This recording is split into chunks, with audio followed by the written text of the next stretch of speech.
Mahanga BJD महामिश्रण पर्व महांगा विकास आगे विरोधी फेल 2024 साधारण निर्वाचन जेतिकी पाखे आसुची राजनैतिक उष्मता सेते सरगरम हो उठुची। बीजेपी विरोधी कांग्रेस और बीजेपी को बाद दे एबे बिजू जनता दल को आदरिबारे लागिछंती जनता।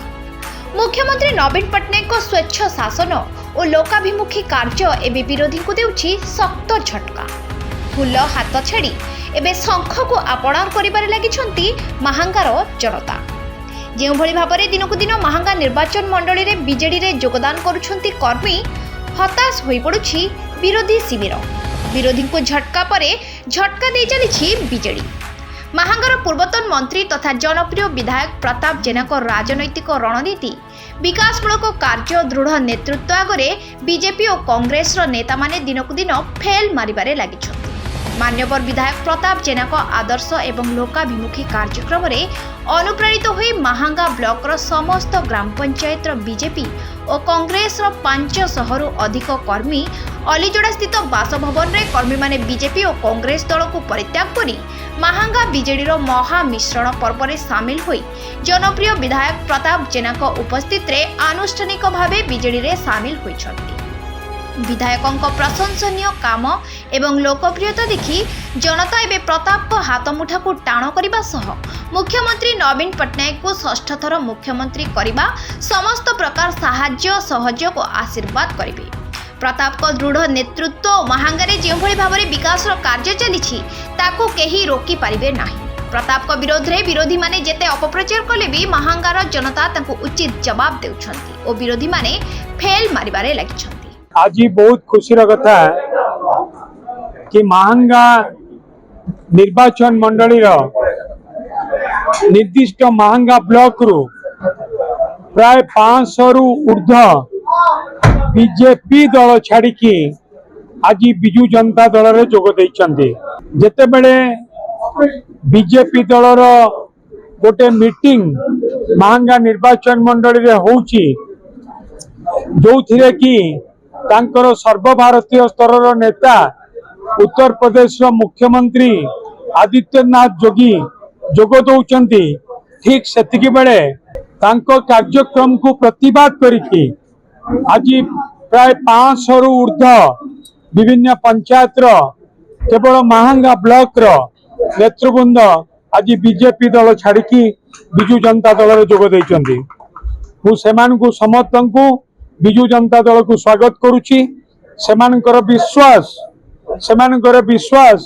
कि ओडिशा रे एकमात्र नेता नवीन पट्टनायक एकमात्र दल बिजू जनता दल एकमात्र चिन्ह शंख चिन्ह जे लोकंक पई काम करुछि लोकंक सुख दुख रे अछि लोकंक सहित अछि एवं भविष्य रे मध्य सेही दल बिजू जनता दल ही लोकंक पई काम करि पारिबो एवं नवीन पट्टनायक ओडिशार विकास करि पारिबे से विश्वास रखिकी आज बीजेपी दल छाड़ी आज 500 रु अधिक बीजेपी रो कर्मकर्ता आज बिजू जनता दल रे जोग देइछन्ते।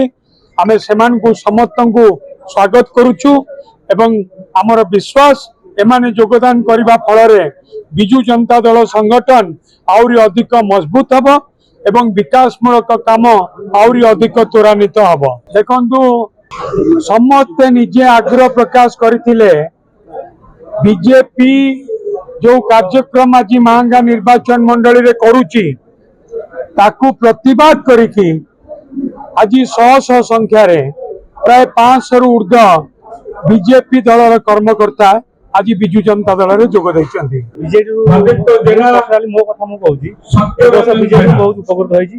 बीजेडी जो माने कर्मी बीजेडी असली आम साई रे सेमान द्वारा मु पंचायत मु बीजेडी मिसी 5 जन सुभाष चंद्र भैया अक्षय कुमार नवीन मंकर स्वच्छ शासन जोगु तापरे प्रतापंकर दृढ़ नेतृत्व जोगु आमे बीजेपी छाड़ी बीजेडी जोग देलु। बीजेपी एजेंट रही कौन सुफल हम पाइलु जहाँपर कि आम आसी बीजेपी जोग देलु। केते वर्ष है बीजेपी मु बीजेपी 10 वर्ष लगी माने कौन कार्यक्रम द्वारा किसी साहाय्य सहयोग पाइलु ना जहाँद्वारा कि आम बहुत दिन जाए अवहेलित अवस्था रही से ନବୀନ ବାବୁଙ୍କର ସୁଶାସନ ଦେଇକି ଆମେ ଆସିକି ଆମ ଆମ ପଞ୍ଚାୟତରୁ ଆମେ 28 ଜଣ ଆସି ଯୋଗ ଦେଇଛୁ। ତେଣୁ ସମସ୍ତଙ୍କ ଗୋଟିଏ ମତ ଯେ ଆମେ ନବୀନ ବାବୁଙ୍କ ସହିତ ରହିବୁ, ପ୍ରତାପ ବାବୁଙ୍କ ସହିତ ରହିବୁ। ମୋ ନାଁ ଜୟନ୍ତୀ ପ୍ରଧାନ, ମୁଁ ବିଜେପିରେ ଥିଲି, ଆଜି ବିଜେଡିରେ ଯୋଗଦାନ ଦେଇଛି। ଆଉ ନବୀନ ବାବୁଙ୍କର ସ୍ୱଚ୍ଛ ଭାରତ, ସ୍ୱଚ୍ଛ ଆମର ପ୍ରତାପ ଜେନା ଏମାନଙ୍କ ବିଜେଡିରେ ମିଶିବାରେ ମତେ ବହୁତ ଖୁସି ଲାଗୁଛି। ଆଉ ମୁଁ ଆଜି କଣ ପାଇଁ ବିଜେପି ଛାଡ଼ିଲେ, କଣ ପାଇଁ ଛାଡ଼ିଲେ? ବିଜେଡିରେ ତ ମତେ ସବୁ ଆମେ ସୁବିଧା ପାଇଲୁ। ନବୀନ ବାବୁଙ୍କ ସ୍ୱଚ୍ଛ ଭାରତ, ଆମ ମହିଳାମାନଙ୍କ ପାଇଁ ସୁବିଧା, ଏସିଜି ଗ୍ରୁପ ସବୁ ଆମେ ସୁବିଧା ପାଇଲୁ। ସେଥିପାଇଁ ମୁଁ ବିଜେପି ସରକାରରୁ କଣ କିଛି ସୁବିଧା ପାଉନି? ନାଇଁ, ମୁଁ ବିଜେପିରୁ କିଛି ପାଇନି, ବିଜେଡିରୁ ସବୁ ପାଇଲି। କେତେ ଜଣ ମିଶିଲେ ଆଜି? 40-42 ଜଣ ମିଶିଲେ। ମୁଁ ବହୁତ ଖୁସି ବିଜେଡିରେ ମିଶିକି। ଆଉ ପ୍ରତାପ ଜେନା, ଅଙ୍କିତ ସେନାଙ୍କୁ ମୁଁ ବହୁତ ଶହରେ ସପୋର୍ଟ ଦେବି ସେମାନଙ୍କୁ ଜିତେଇବା ପାଇଁ। ମୋ ନାଁ ହଉଛି ଅକ୍ଷୟ କୁମାର ମହାନ୍ତି। ମୁଁ ଥିଲି ପୋଡାମରାଇ ପଞ୍ଚାୟତର ବିଜେପିର ସଭାପତି। ଦେଖନ୍ତୁ, ଆମେ ବିଗତ 24-25 ବର୍ଷ ଧରି ବିଜେଡି କି ବିରୋଧ କରିଲୁ, କିନ୍ତୁ ଆମେ ଅନୁଭବ କଲୁ ଯେ ଆମ ପଞ୍ଚାୟତର କୌଣସି ଉନ୍ନତି ହେଇପାରିଲା ନାହିଁ। ତେଣୁକରି ଆମେ ଚିନ୍ତା କଲୁ ଆମ ପଞ୍ଚାୟତର କୌଣସି ପ୍ରକାର ଆମେ ଉନ୍ନତି କରିବା ପାଇଁ ଶ୍ରୀଯୁକ୍ତ ପ୍ରତାପ ଜେନାଙ୍କ ବିକାଶମୂଳକ କାର୍ଯ୍ୟକ୍ରମ ଏବଂ ନବୀନ ପଣ୍ଡାଙ୍କର ବିକାଶମୂଳକ କାର୍ଯ୍ୟକ୍ରମ ତାଙ୍କରି ଅନୁପ୍ରାଣିତ, ମାନେ ତାଙ୍କରି ଯୋଉ ବିକାଶ ଯୋଉଗୁଡାକ ହଉଛି ସେ ବିକାଶ ପାଇଁ ଆମେ ଏଇ ଦଳରେ ସାମିଲ ହେଲୁ। ଦେଖନ୍ତୁ, ଗୋଟେ ବିଜେପି ଦଳ ମାହାଙ୍ଗାରେ ମୁଁ ଭାବୁଛି କୌଣସି ପରିସ୍ଥିତିରେ କଣ୍ଟେଷ୍ଟ କି କୌଣସି ଯୋଉ ସ୍ୱାଧୀନ ପ୍ରାର୍ଥୀ ଯିଏ ମାନେ ଆମର ପ୍ରାର୍ଥୀ ହେଇଛନ୍ତି କିଛି କଣ୍ଟେଷ୍ଟ ହବ ନାହିଁ। ବର୍ତ୍ତମାନ ଯିଏ ଆମର ବିଧାୟକ ଠିଆ ହେଇଛନ୍ତି ଅଙ୍କିତ ପ୍ରତାପ ଜେନା, ସେ ଯାହାବି ଯୋଉ ରେସରେ ଜିତିବେ ମୁଁ ଭାବୁଛି ଆଗାମୀ ମାହାଙ୍ଗା ଇତିହାସରେ ସେ ଗୋଟେ ବିଧିବଦ୍ଧ ହେଇକି ରହିଯିବ। ମାନେ ଏଭଳି ବିଗତ ଯେତେ ସବୁ ଆମର ଏମଏଲଏ ପ୍ରାର୍ଥୀ ହେଇଥିଲେ ମୁଁ ସମସ୍ତ ରେକର୍ଡ ଭାଙ୍ଗିଦେବେ ଆମର ଅଙ୍କିତ ପ୍ରତାପ ଜେନା, ସମସ୍ତ ରେକର୍ଡ। ଆମର ଆଜି ମୋ ସହିତ ଆମେ ତ ବିଗତ ଦିନରେ ବହୁତ ମିଶ୍ରଣ ପର୍ବ କରିଛୁ, ବହୁତ ଥରେ 50, ଥରେ 60, ଥରେ 20 ଏମିତି ବହୁତ ଆମେ ମିଶ୍ରଣ କରିଛୁ। ଆଉ ମିଶ୍ରଣ ପାଇଁ ପୋଡାମରାଇ ପଞ୍ଚାୟତ ମିଶ୍ରଣ ଆଜିକା ଡେଟରେ ନୂଆ ନୁହେଁ, କିନ୍ତୁ ଆଜି ଆମର 10ରୁ 15 ଜଣ ଆମର କର୍ମୀ ବିଜେଡି ଦଳରେ ଯୋଗଦେଲେ। ମାହାଙ୍ଗାରୁ ହେମନ୍ତ ଦାସଙ୍କ ରିପୋର୍ଟ, ଫୋକସ୍ ପ୍ଲସ୍।